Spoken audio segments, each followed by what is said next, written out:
जय हिंद everyone, welcome to my channel let's crack exam. मेरा नाम सौभाग्य श्रीवास्तव है। जैसे कि पिछले वीडियो में हमने ज्योग्राफी और हिस्ट्री की डे फर्स्ट की वीडियोस डाली हैं, हमें उम्मीद है कि आपको उससे ज़रूर कोई न कोई फ़ायदा मिलेगा एग्जामिनेशन हॉल में। और उसी को नेक्स्ट बढ़ते हुए हम आज भारतीय राज्य व्यवस्था यानी इंडियन पॉलिटी की वीडियोस में आज हम 15 क्वेश्चन का एक वीडियो लाए हैं, जिसमें संसदीय समितियों के बारे में बात किया गया है और उससे इम्पॉर्टेंट जो समितियां हैं और जो एग्जामिनेशन में बार बार पूछे जाते हैं उसके इम्पॉर्टेंस क्या हैं, उसके बारे में आज हम चर्चा करेंगे। So guys, let's start. Question number first है, भारत में नई संसदीय समिति प्रणाली की शुरुआत कब हुई? ऑप्शन ए 1984 ईस्वी में, बी 1987 ईस्वी में, सी 1991 ईस्वी में, डी 1994 ईस्वी में। इसका ऑप्शन आपको चूज़ करना है, करेक्ट ऑप्शन चूज़ करना है। आपको 3 सेकेंड मिलता है।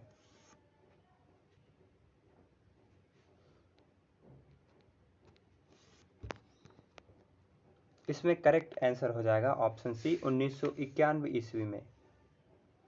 चलिए आगे बढ़ते हैं नेक्स्ट क्वेश्चन की तरफ।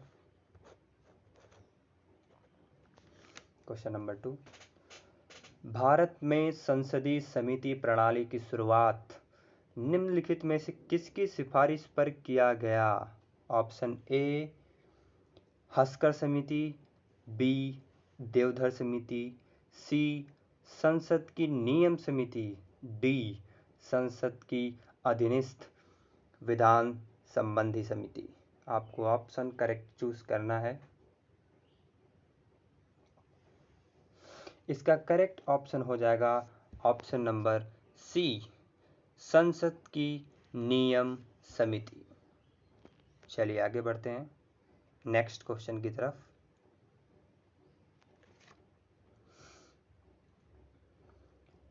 संसदीय समिति प्रणाली के तहत 12 अप्रैल 1993 से कितने समितियों ने कार्य करना शुरू किया? Option A 11, B 17, C 22, D 26। इसमें करेक्ट आंसर हो जाएगा ऑप्शन बी 17, क्योंकि संसदीय समिति प्रणाली के तहत 12 अप्रैल 1993 में 17 समितियों ने कार्य करना शुरू किया था। चलिए आगे बढ़ते हैं। क्वेश्चन नंबर 4, संसद की कितने प्रकार की समितियां होती हैं? ऑप्शन ए स्थायी समिति, बी तदर्थ समिति, सी उपर्युक्त दोनों, डी उपर्युक्त में से कोई नहीं। करेक्ट आंसर हो जाएगा ऑप्शन सी संसद में 2 प्रकार की समितियां होती हैं, स्थायी समिति और तदर्थ समिति। इसलिए इसमें ऑप्शन सी करेक्ट हो जाएगा, उपर्युक्त दोनों।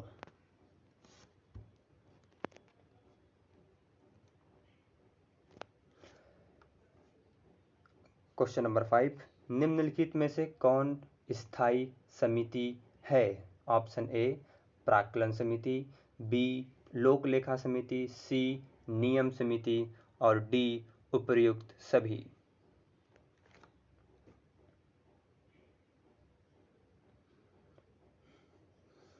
इसमें करेक्ट आंसर हो जाएगा ऑप्शन डी उपर्युक्त समिति। जब हम स्थायी समिति की बात करेंगे तब हमें प्राक्कलन समिति, लोक लेखा समिति और नियम समिति, ये सब स्थायी समितियां हैं। क्वेश्चन नंबर 6 पे चलते हैं। निम्नलिखित में से कौन तदर्थ समिति है? ऑप्शन ए याचिका समिति, बी विशेषाधिकार समिति, सी आवास समिति, डी प्रवर समिति। इसमें तदर्थ समिति ऑप्शन डी प्रवर समिति है। चलिए आगे बढ़ते हैं नेक्स्ट क्वेश्चन की तरफ। किस समिति को स्थायी मित व्यविता समिति भी कहा जाता है? ऑप्शन ए प्राक्कलन समिति, बी लोक लेखा समिति, सी नियम समिति, डी संयुक्त प्रवर समिति।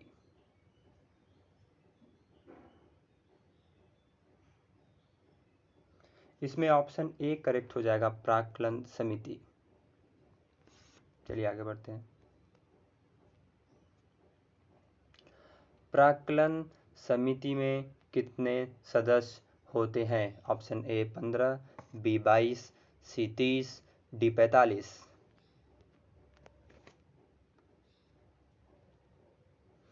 इसमें करेक्ट आंसर हो जाएगा ऑप्शन सी 30। चलिए आगे बढ़ते हैं। और एक चीज़, प्राक्कलन समिति में जो सदस्य होते हैं वो सिर्फ लोकसभा के होते हैं, इसमें राज्यसभा के सदस्य शामिल नहीं होते हैं। चलिए आगे बढ़ते हैं। वही क्वेश्चन आ गया है। 30 सदस्यीय प्राक्कलन समिति संसद के किस सदन की समिति है? Option A Lok Sabha, B Rajya Sabha, C Lok Sabha और राज्यसभा की, डी किसी भी सदन का नहीं। इसमें करेक्ट ऑप्शन हो जाएगा ऑप्शन ए लोकसभा का। चलिए आगे बढ़ते हैं। क्वेश्चन नंबर 10, निम्नलिखित में से कौन सी एक सबसे बड़ी संसदीय समिति है? ऑप्शन ए लोक लेखा समिति, बी प्राक्कलन समिति, सी सरकारी उपक्रम समिति और ऑप्शन डी याचिका समिति। इसमें करेक्ट आंसर हो जाएगा ऑप्शन बी प्राक्कलन समिति। चलिए आगे बढ़ते हैं नेक्स्ट क्वेश्चन की तरफ।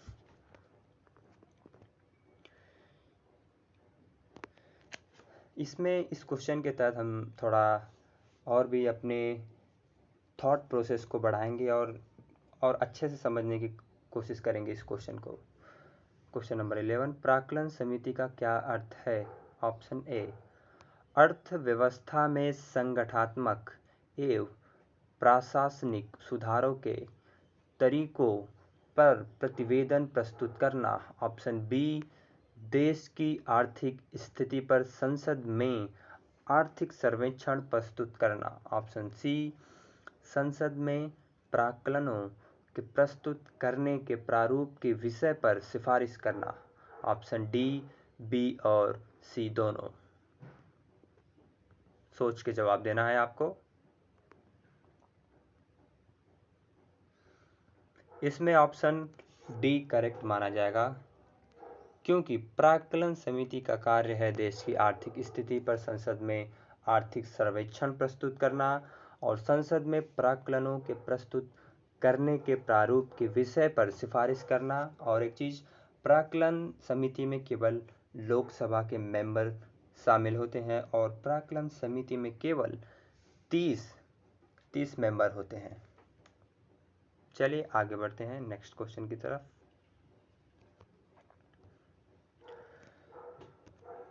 प्राक्कलन समिति के सदस्य, ऑप्शन ए संसद के दोनों सदनों से चुने जाते हैं, ऑप्शन बी लोकसभा के सदस्यों से ही चुने जाते हैं, ऑप्शन सी राज्यसभा के सदस्यों में से ही चुने जाते हैं, ऑप्शन डी राष्ट्रपति द्वारा मनोनीत किए जाते हैं।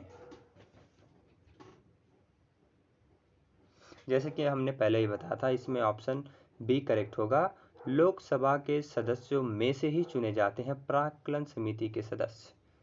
चलिए आगे बढ़ते हैं नेक्स्ट क्वेश्चन की तरफ। क्वेश्चन नंबर 13, निम्नलिखित में से वह समिति कौन सी है जिसमें राज्यसभा का कोई सदस्य नहीं होता है? ये क्वेश्चन आपके लिए इजी होगा इसका आंसर देना, क्योंकि हमने 2-3 पॉइंट कई बार डिस्कस की अभी।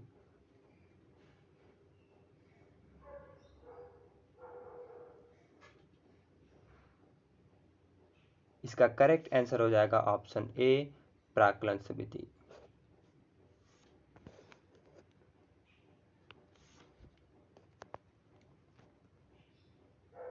क्वेश्चन नंबर 14 की बात करते हैं। निम्नलिखित में से संसद की वह स्थायी समिति कौन सी है जिसमें राज्यसभा के सदस्य शामिल नहीं होते हैं? ऑप्शन ए लोक लेखा समिति, बी प्राक्कलन समिति, सी सरकारी उपक्रम समिति, डी सरकारी बीमा समिति। पहले हमने बताया कि राज्यसभा के सदस्य शामिल नहीं होते हैं केवल प्राक्कलन समिति के अंदर। चलिए आगे बढ़ते हैं। आज का हमारा लास्ट क्वेश्चन होगा कि लोक लेखा समिति में कितने सदस्य हैं।